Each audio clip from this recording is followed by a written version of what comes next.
आमको लंका लुण दियो पियाज दियो जाओ कषा दे दियो ना गोटे सुखुआ पुड़ा दे दियो आमको शांति। पखाड़ दिवस तो आमर डेली पखाड़ दिवस। आज सकाଳେ पेटे पखाड़ खाई आसी काली खाई आसती परिवा किणा को आसी। आज हूँ पखाड़ दिवस। पखाड़र महात्म्य से लोक जानी जी पखाड़ सहित 9 तिण 6 भजा सब समय पाती पियाज लंका किंबा लेंबू चिरुड़ाए हेले से आत्मतृप्ति हो जाए। एवं पखाड़र मूल्य से मैंने जानती जो मैंने 3 दिनर बासी पखाड़ को सज पानी रे धोई खुशी गोटाती।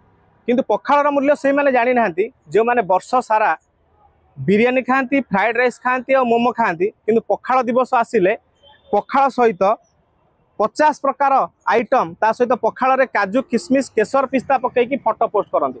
आज आम देखा चाहिए प्रकृत में पखाड़ दिवस क्या कहुए एवं पखाड़र महात्म्य कौन। गोटे मध्यवित्त परिवार रे गरीब परिवार रे पखाड़र मूल्य केते रही कहीं पखाड़ खाली गोटे खाद्य नुहे यह हूँ गोटे भावावेग एवं मध्यवित्त ओडियार ये हूँ बंचार गोटे सहारा। आसतु प्रतिक्रिया नवा से पखाड़ मनीष अर्थात जो मैंने पखाड़ पर निर्भर करी जो मैंने बंचती से कौन कहते।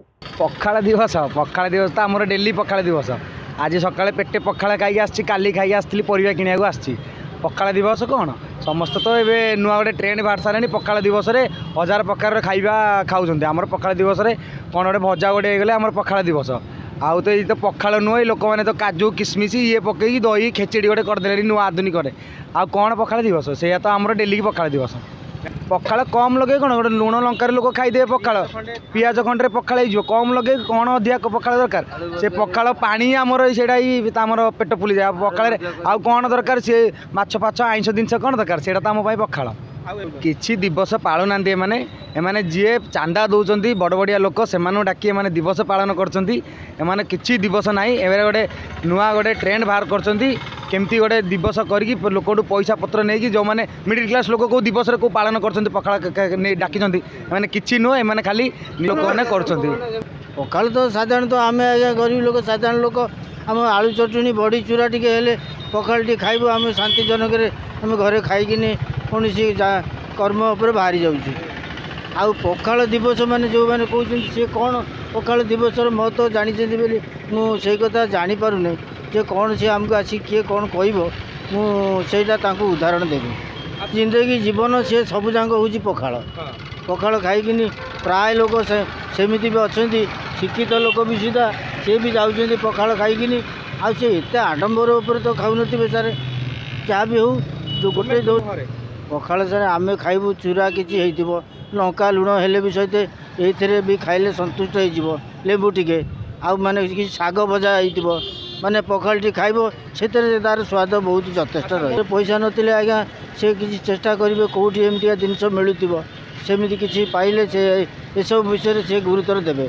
पखाड़ पखाड़ आइंष माछ पुड़ा मांडिया जाकू तेंतुली चटुणी ता बाद कौन लंका लुण पियाज आम ढेरे टेस्ट आमको भल लगे पेट पूरी से आम शांति।